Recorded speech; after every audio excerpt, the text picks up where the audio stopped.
wrench, which this one here is held in the handle. All right. Now you don't have to have a wrench that came with your saw. So if you've lost it, you know, temporarily misplaced it, it's okay. You can get another wrench from your toolbox or socket. Just find the one that fits the bolt right here. Okay. So most circular saws, anyone that I've ever used, has got a blade lock somewhere right around here. Okay. This one is right here. I've seen them back here, but there should be a blade lock on it somewhere. All right. So you're gonna pull the blade lock in with one hand, spin the blade. Did I land it right on it? Okay, I'm gonna put it in another spot that's not there. So you're gonna push it down, spin the blade till it locks. Some saws have a lot of notches where you don't have to spin it very far. Other ones seem like they've only got like 3 notches. We push it down, you're like spin, spin, spin, but you'll feel it. It goes right in. Now the blade won't move. Now some saws, the guard you can leave right where it's at and just go ahead and unscrew it. Other saws, it kind of gets in the way. So I'm gonna use the same hand to hold the guard back that I'm using to hold the blade lock in. Set the end of the base plate right here up against your chest. You know, if you have a sharp blade in there, you be careful, you know, but it should be plenty out of the way. You just want to put that against your chest for leverage. Then this bolt here is a standard thread bolt.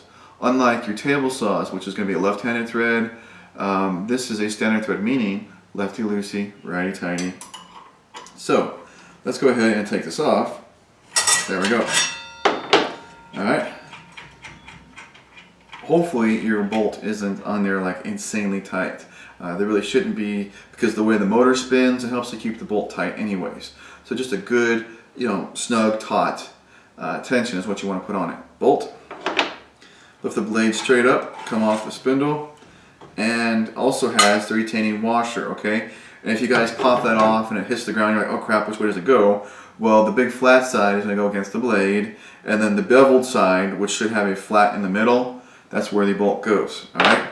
Also, a lot of dust and dirt gets up in here from use. So right now, I'm not going to do it, but I'll do it again later, because I do it on a regular basis. Get yourself an air compressor with like a little blowgun, and blow that out. You know, I know a lot of you probably, you know, that blade's probably been on there for years. Alright, so taking off the diamond blade, and I'm going to go back to my traditional framing blade. Now, which way does this go? The diamond blade obviously really doesn't matter because it's just a continuous rim and it's an abrasive blade, okay? Same thing with the abrasive fabric blade. Doesn't matter if it goes this way or that way. But if your blade has teeth, it absolutely matters because the saw turns in a particular manner. And if you put it the other way around, well, the teeth are going to be hitting the back side of the teeth, not the front. You'll know right away when you start cutting because it's going to be jumping all over the place. But let's avoid that. All right, now this one's a little worn out, so it's hard to see. But the face of the blade goes up. Manufacturers make this real simple. All right, so the face of the blade goes up where you would have the writing. All right, so that means, here's a good example of a cheap framing blade, just 18 teeth. But here we go. It says DeWalt Construction, blah blah. How many teeth? It's a 7 1/4 inch blade. Backside, nothing. Okay, so the backside goes down. Some other blades like this, you know, they have colors on both. But this is just some blah blah blah legal mumbo jumbo, and again on the face has the company name, how many teeth, the size of the blade, etc, etc, etc, etc. So I can still see the end of this saying framing and 7 1/4 inch. This is the top of the blade. Okay, that's important. Slide it in, drop it down on the spindle. Retaining washer. Get that down in place, make sure she's right.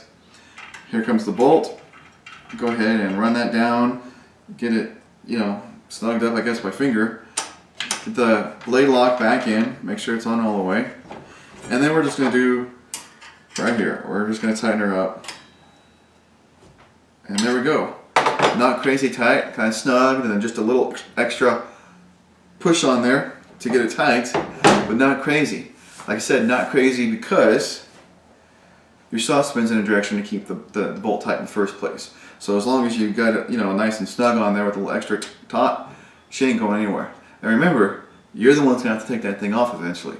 So if you sit there and be like, you know, kind of roiding it out, not roiding, you know, getting that bolt on there, like I see some people do with like car tires and stuff like that, and they're like with the breaker bars, and they're, you know, they're putting like 4, you know, stuff.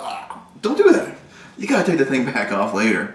Okay, don't get crazy on that. I hope you guys like this video. I hope it helps you out. I know it is a simple, basic video. A lot of people are like, I don't know how to do that. Well, that's great. You already know how to do that. But there's people out there that don't already know how to do that, and they're just learning. And let's teach them the right way. So if you're one of those people that already know how to do this, but you know someone who may not know how to do this, share the video so they can figure it out, so they can catch up and they can do their projects right. Guys, please subscribe. Clickable link down below to my website, greatwhiteninja.com. Lots of other great stuff there. Thanks again.